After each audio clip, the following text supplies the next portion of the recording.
হবে, নতুন বাংলাদেশের জন্য নতুন আইন লাগবে। আমাদের বিদ্যমান যে আইন রয়েছে, যে বিধিমালা রয়েছে, এর মাধ্যমে কি আসলে স্বৈরাচার, আইনি কাঠামোর মধ্যে স্বৈরাচার হওয়া সম্ভব?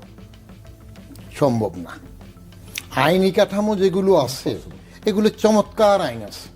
কারণ আপনি একটা জিনিস খেয়াল করবেন, আমাদের দেশে বুদ্ধিমত্তার দিক থেকে আইন করার সময় কেউ কোনো দিন ফাঁক ফোকরের কাজ আইন করে না।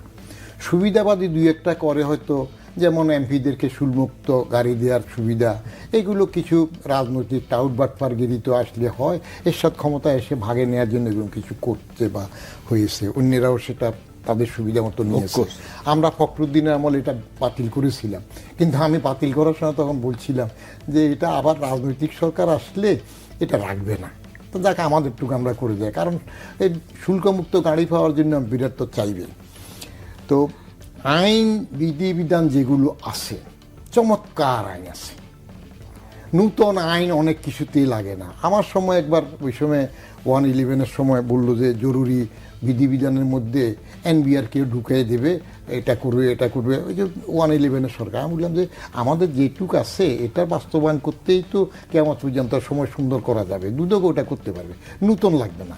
কিন্তু সবাই নূতন করে একটা কথা বলে যে আসলে নতুন কিছু করার জন্য চিৎকার করে শুরু করে। তবে এবার আমি একটা ভালো দুইটা সাকসেসফুল অবস্থা দেখছি এই সরকারের। একটা হইল, যদি বঙ্গবন্ধুর বাড়ি ভেঙে দেওয়াটা ক্রেডিট হয় তাহলে এই সরকার সেই ক্রেডিট নিতে পারে।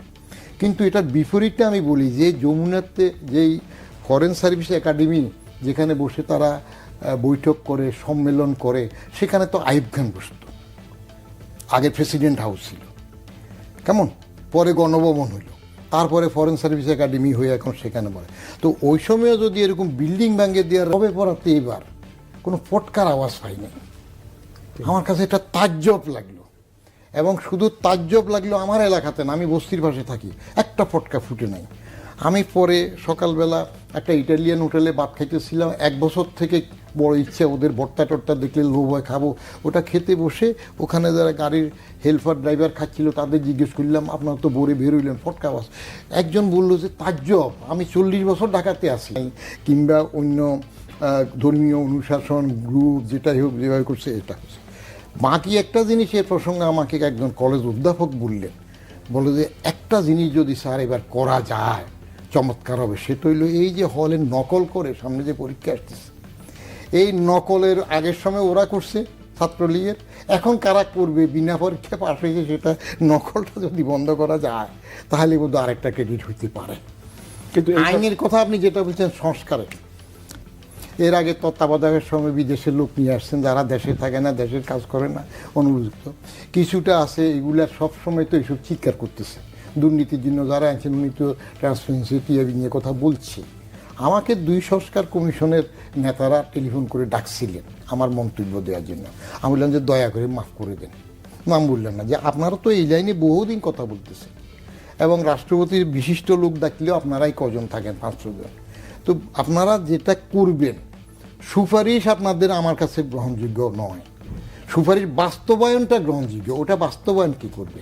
সুন্দর কথা আপনি লিখে দিয়ে চলে যাবেন, কাজটা কি হবে? এই সুপারিশ যতগুলো আসতেছে, হ্যাঁ, টম ডিক হ্যারি যেসব কমিশন যারা দিচ্ছে, এরকম আমাকে বসাই দেন, আমি এক গাদা দিতে পারবো। আপনি যে সেনাপ্রিয় লোক বসাই দেন, যে হে অনেক কিছু লিখবে, আরেকজন লিখবে, আরেকজন লিখবে, কিন্তু how you implement that is রাজনৈতিক দলগুলা বা রাজনৈতিক সরকারই করতে পারবে। সরকার, রাজনৈতিক সরকার যদি করতে পারত, যদি করার সদিচ্ছা থাকতো, পারে, করবে কিনা, করে না, করতো যদি, তাহলে শাহাবুদ্দিন সাহেব যে এখন আনলো 3 জোটের রূপরেখা, সেই সময় সেটা বাস্তবায়ন কেন করলে না? রাজনৈতিক সরকার চেয়ারে বসার আগেই তো এখন যারা ক্ষমতায় আসবে এরকম একটা আশায় আছে, তাদের কর্মকাণ্ড আমরা দেখা শুরু করে দিচ্ছি। এই যে জায়গা জমির কথা যিনি বললেন, আমার গ্রামে আমার ছোট্ট একটু জায়গা, ছাত্রলীগের এক পান্ডা আমার প্রতিবেশী, সে আগেই বিক্রি করার সময় যেটুকু আমার সীমানা পড়ছে এটা বিক্রি করে ফেলছে, এই 2-3 ডিসিমেল হবে।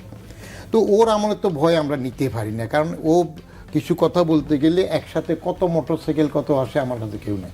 এখন আমি ভাবলাম সিচুয়েশন বদলাইছে, ওইটা যাব, কিন্তু আমার ওখান থেকে লাইট দিল, বলে যে ওরা সব একজোট আছে, এটা নিয়ে আর চিন্তা করেন না, যেমনি আছে নিরিবিলি থাকেন।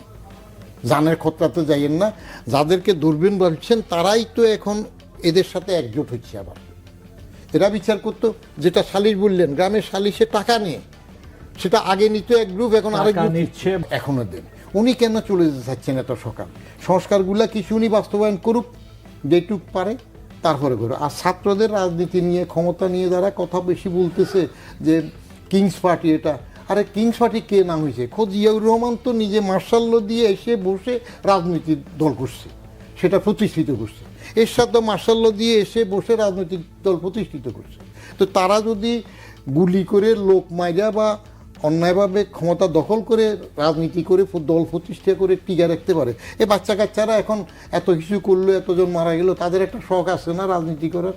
তো তারা যদি একটু ক্ষমতা থাকে রাজনীতি করে, এত না করার কি আছে? করুক না। না, এটা তো কেউ বলছে না যে তারা না, বলতেছে যে ক্ষমতা থেকে সরে একটু থাকলে কি অসুবিধা, করুক না। তবে আজকে উপদেষ্টা নাহিদ ইসলাম বলেছেন যে ক্ষমতা এনজয় করতে চাচ্ছেন নাকি, উনি পেরে উঠতেছেন না এখন, এখন পেরে উঠছে না, সেটা নিয়েও আসলে একটা বিতর্ক রয়েছে। জনাব নূর খান, আপনার কাছে একটু আগে জানতে চেয়েছিলাম যে ঐক্যমত্য কমিশনের আসলে সফলতা কিসের উপরে নির্ভর করবে? কারণ ডক্টর ইউনূস বলছেন যে তারা প্রথম অধ্যায় বাংলাদেশের, তারা যে গত 6 মাসে একটা ঐক্যমত্য তৈরি করতে পারে, তাহলে আগামীর বাংলাদেশটা সুন্দর হবে, এমনটাই সবাই আশা করছে। সব রাজনৈতিক দলকে কি একটা ঐক্যমত্যে, একটা প্ল্যাটফর্মে আনা সম্ভব হবে? দেখেন, সম্ভব হবে কি হবে না, যদি সম্ভব হয় তবেই আশাবাদী হতে পারি।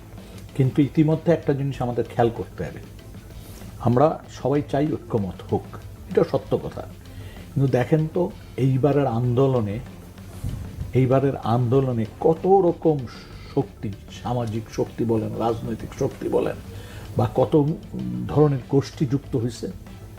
তারা কি সব একই লক্ষ্যে, একই আদর্শে লালিত? না। মোটা দাগে যদি বলেন তাতেও না, যে ঠিক আছে মোটা দাগে 4-5টা বড় দল, তাও না। এখানে কিন্তু অনেক ধরনের শক্তির সমাবেশ ঘটেছিল, এবং সেই জায়গা থেকে ঐক্যমত তৈরি করা মানে এই কমিটির প্রধান কাজ। কিন্তু কতটা সফল হবে এটা নির্ভর করবে হচ্ছে যারা গণতন্ত্রের প্রতি শ্রদ্ধাশীল, মানবাধিকারের প্রতি শ্রদ্ধাশীল, এরকম শক্তি যদি ডোমিনেট করতে পারে। কিন্তু দুর্ভাগ্যজনক, আমরা ইতিমধ্যে 6 মাসে কিছু ওই যে আলোচনাগুলি ভাই করছিলেন, এটাকে তো অস্বীকার করার উপায় নাই, যে বিভিন্ন গ্রামে গঞ্জে, কথাটা আমিও তুলেছি। আরে ভাই, বোয়ালমারি একটা ফরিদপুরের থানা ক্ষমতার মানে প্র্যাকটিস শুরু হয়ে গেছে। তাহলে যদি এই ধরনের শক্তিরা এটা করতে থাকে, তাহলে আমার প্রশ্ন হচ্ছে তাহলে সরকার চালাচ্ছে কিভাবে? সরকার কিভাবে আমি বলবো যে সরকার দৃশ্যত ভালো চালাচ্ছে? এটা বলার কিন্তু আর সুযোগ থাকছে না।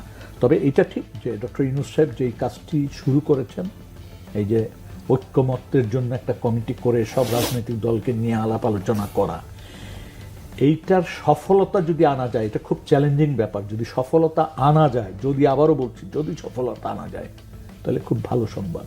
কিন্তু সফলতা আসার সম্ভাবনা এখনই বলে দিচ্ছি, খুব বেশি দৃশ্য তো দেখছি না। কেন? গত 6 মাসের রাজনৈতিক দলগুলোর বক্তব্য যদি খেয়াল করেন, আমি একেবারে নাম ধরে ধরে বলতে পারি। জামাত শুরুতে যে বক্তব্য দিয়েছিলেন, জামাতের আমির, প্রথম 1-1.5 মাস সেই জায়গায় কি উনি আছেন? উনি এখন সম্পূর্ণ অন্য জায়গায় শিফট করে ফেলেছেন। ঠিক বিএনপি যে অবস্থানে ছিল সেই জায়গায় কি আছেন? দ্রুত শিফট হয়ে যাচ্ছেন। তাহলে একটা জিনিস খুবই স্পষ্ট, সেটা হচ্ছে কোথায় যেন একটা আশঙ্কা, যদি এই ধরনের সরকার দীর্ঘায়িত হয়, মানে সময় বেশি ক্ষেপণ করে, সময় নেন, তাহলে হয়তোবা এই রাজনৈতিক শক্তিগুলো দুর্বল হয়ে যাবে, এরকম একটা আশঙ্কা রয়েছে। অন্য শক্তি আসবে। এই যে একটা অবস্থা, এই অবস্থা খুব বেশি দিন কিন্তু দেশে চলার সুযোগ নেই।